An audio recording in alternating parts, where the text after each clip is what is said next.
버가모 교회 요한계시록 2장 12절에서 17절. 버가모의 헬라어는 페르가모라는 말로서 이중결혼이란 뜻을 지니고 있습니다. 이곳은 약 390m 높이의 산 위에 세워진 구릉도시로 인구 12만에서 18만 가량이 거주하는 사법권, 사형 집행권을 지닌 로마 제국 시대의 행정도시로서 아시아의 수도였습니다. 이곳은 약 20만 권의 도서를 소장한 그리스 시대 둘째가는 버가모 도서관이 있었고 또 양피지를 발명하였습니다.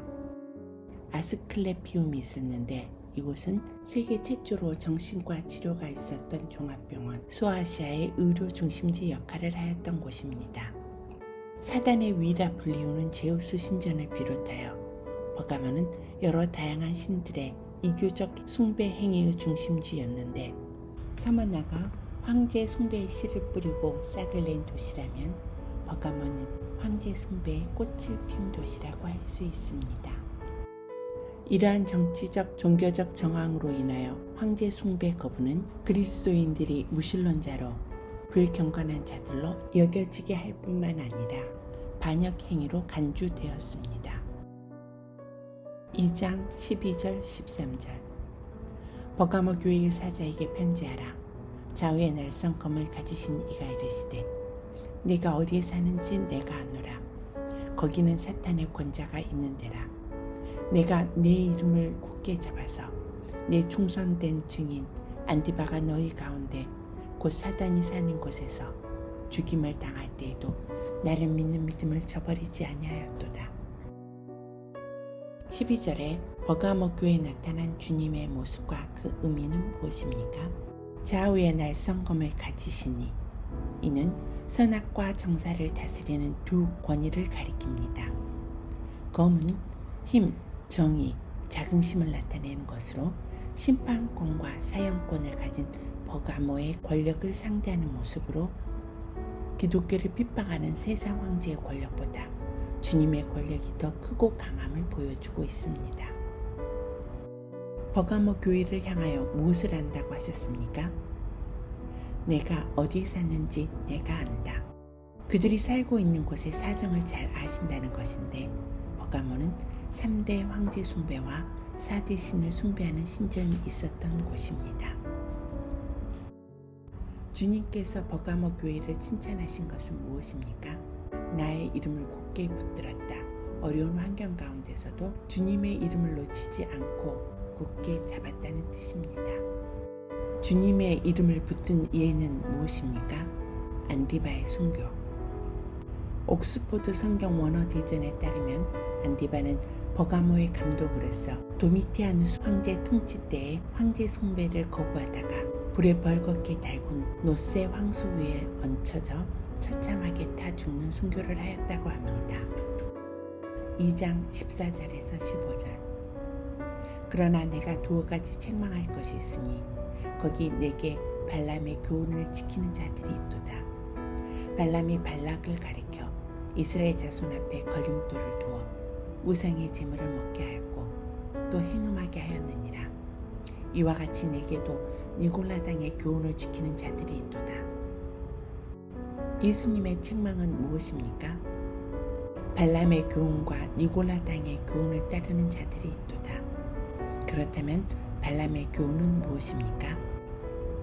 발람의 기사는 민수기 22장에서 25장, 31장 8절 16절에 기록된 것으로 발람이 돈에 대한 욕심으로 말미암아 모압 여인을 통해 이스라엘 백성들을 우상 숭배와 음행으로 꾀어서 그 결과로 이스라엘이 하나님의 징계를 받아 수만 명이 죽게 하였던 사건입니다. 이와 같은 일이 버가모 교회도 있었는데 이를 걸림돌이 놓아 우상의 제물을 먹게 하였고 또 행음하게 하였다고 하셨습니다. 걸림돌은 스칸달론이란 말로 올무와 장애물로 번역되어지는 것으로 넘어지게 하는 것, 실족케 하는 것, 거리끼게 하는 것을 의미합니다. 우상에게 바친 제물을 먹게 하였다. 이 말은 우상 숭배의 동참을 유도하는 것이며 우상의 제물을 먹는 문제는 예루살렘 총회에서 금지하였던 것입니다. 또 행음하게 하였다 하는 것은 민수기 이스라엘처럼 육체적 음행과 영적인 음행들, 즉 신앙의 절개를 버린 것 두 가지 의미로 사용되었습니다. 고린도전서 6장 10절을 따르면 음행하는 자는 하나님의 나라를 유업으로 받지 못하리라는 말씀이 있습니다. 발람의 교훈을 현대의 말로 표현하면 어떤 죄인가요? 여러 신들과 우상 숭배와 타협하는 타협주의, 우상 숭배와 교회가 연합하는 혼합주의, 물질이나 명예, 권력에 밀수되는 세속주의 등과 같은 것이라 할 수 있습니다. 15절 니골라 당의 교훈은 무엇입니까? 첫째, 반율법주의, 죄에 대하여 자유와 양심을 내세워 복음과 계시를 불신하는 자. 둘째, 반도덕주의, 방종했으며 불결한 생활을 하고 호색에 몰두하는 자들. 셋째, 종교적 혼합주의, 쾌락주의라 할 수 있는 에피쿠르스 학파와 금욕주의라 할 수 있는 스토아 학파와 같은 헬라 철학 사상을 기독교 생활에 옷 입힌 위선자들. 넷째, 타협주의, 이방신과 타협하는 이단의 무리들. 다섯째, 이원론적 영지주의, 인간의 육은 악하고 영은 선한 것으로 보는 자들. 여섯째, 무절제주의, 은혜로 구원받았기 때문에 죄를 지어도 구원에 상관없다고 주장하는 방종자들. 일곱째, 무질서주의, 직분을 남용하거나 무시하고 치리를 거부하며 교회 지도권을 잡고 관장하려는 자들. 발람은 히브리 표현이고 니골라는 헬라 표현으로서 같은 말입니다. 2장 16절 17절 그러므로 회개하라. 그리하지 않으면 내가 내게 속히 가서 내 입의 검으로 그들과 싸우리라.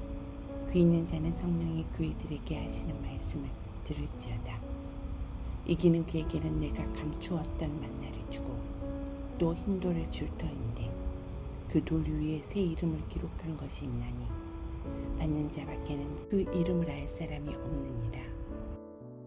책망하신 후 권면하신 말씀은 무엇입니까?